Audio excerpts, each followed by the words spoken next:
और आपके तहत जो भी योजना चलाया जा रहा है, जैसे हर घर जल नल वाला योजना चल रहा है, लेकिन हमारे मोहल्ला में या आसपास के मोहल्ला में हम देखते हैं कि कहीं भी कोई भी जल और नल अभी तक लगा नहीं है। समस्या है सर, हम लोग का नदी के तट पर जो है घर है। इस ग्रामीण क्षेत्र में एक भी रोड आज तक नहीं बना है। मेरा एज हो गया 35 साल। इतना उम्र के अनुसार आज तक एक भी रोड नहीं बना, एक भी सरकारी चापाकल नहीं है। लाइन बत्ती का समस्या था तो लाइन बत्ती हम लोग लड़के अपना किए। उसके बाद जो है अभी तक चापाकल नहीं इस बस्ती में, ना रोड है ना। बरसात में हम लोग के जाने में भी दिक्कत बहुत होता है, एक भी चापाकल के साथ गाड़ी की रोड वोड नहीं पास कर पाते हैं। और जल ही जीवन है। जल के लिए आंदोलन करना हम लोग का कर्तव्य है और हम लोग एकजुट होकर इसका आंदोलन जोरदार तरीके से करेंगे। कोयल नदी के समीप है, तट पे है, लेकिन पानी का व्यवस्था बिल्कुल ही दयनीय है यहाँ पे। बहुत सारा लोग हमारा मोहल्ला के बोर करवाते हैं, 400-500 फीट करवाते हैं, लेकिन वहाँ से एक बूंद भी पानी का प्राप्ति नहीं होता है। इस समस्या को लेकर हम लोग कितने बार विधायक के यहाँ गए, तो विधायक बोला कि कम से कम 10 बार के अनुसार, उसके बाद हम फिर एक बार हम आएंगे, इसके बाद आने का जरूरत नहीं है आपको। उसके बाद आज तक विधायक साहब भी नहीं आए, आलोक चौरसिया जी जो है। और आज तक हम लोग दौड़ते रह गए, कोई रोड नहीं हुआ, न नदी का जो हम लोग को कटा है वो सब खत्म हो गया, बहते चला जा रहा है। उसके बाद हम लोग का जगह जमीन जो है थोड़ा बहुत है तो वो भी बहना शुरू हो गया। और हम लोग नदी किनारे जा जाके 200, 300, 250 मीटर जाके नदी किनारे ही बोर करवाए हैं, अपना खुद से लागत लगवा के। और वहाँ से हम लोग पाइप बिछा के खुद से हम लोग घर में पानी पीने के लिए लाते हैं। वो भी खाली पीने के लिए ही होता है, नहाने धोने के लिए।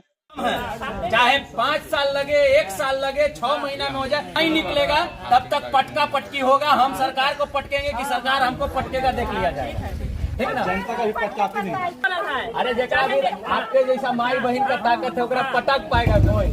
नगर निगम के बजराहा गांव में गांव इसलिए कह रहा हूं कि ये गांव ही है। नगर निगम आने के बाद यहाँ कोई भी सुविधा मौजूद नहीं।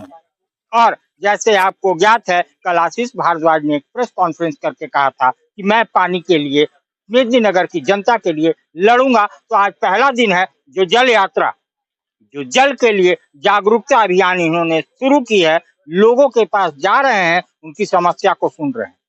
तो पहला दिन बहुत अच्छा अनुभव रहा।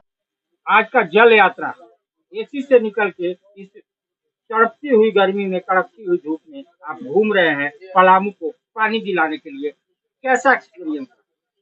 जल ही जीवन, लेकिन यहाँ जल ही नहीं। सभी को नमस्कार, मेरा नाम साहिब जी नामदारी है। आज हम लोग सब जल यात्रा में आए थे और हमने महसूस किया कि लोग पैसों से तो गरीब थे ही, आज देखने के बाद लगा कि लोग पानी से भी गरीब। उनसे बात करने के बाद ये समझ आया कि उनको यहाँ चापाकल दो, यहाँ वाटर सप्लाई दो, जो कि संभव है, बट सबको एकजुट होके इस आंदोलन लड़ना पड़ेगा। कहीं ना कहीं सरकार की कमी है कि कोई भी व्यवस्था नहीं की है। हमारी पूरी टीम की यही अपील है कि जल्द से जल्द पानी की समाधान की जाए। कहावत है, जल यात्रा कैसा एक्सपीरियंस रहा? बहुत अच्छा प्रेफरेंस रहा। लोगों की रुझान इसके प्रति बहुत अच्छी रही। और जल ही जीवन है। जल के लिए आंदोलन करना हम लोग का कर्तव्य है और हम लोग एकजुट होकर इसका आंदोलन जोरदार तरीके से करेंगे। संकट है जल का, बहुत ज्यादा संकट है, बहुत ज्यादा संकट। हम लोग घूरकर हस्ताक्षर अभियान जारी किए हैं। मनीष जी, जल संकट पलामू मेदिनीनगर में गहरा था।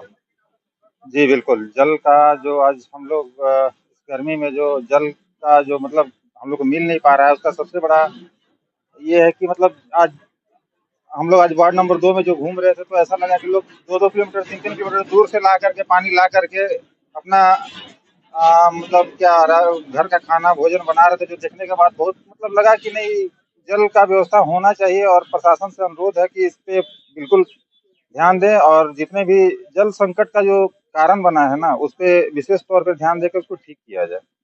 क्योंकि पानी के लिए 3 नदियों का संगम, औरंगा, कोयल और अमानत, 3 नदियों का संगम चारचंदगंज मेदिनीनगर 3 तरफ से घिरा हुआ है, लेकिन आज भी बूंद बूंद के लिए तरस रहा है।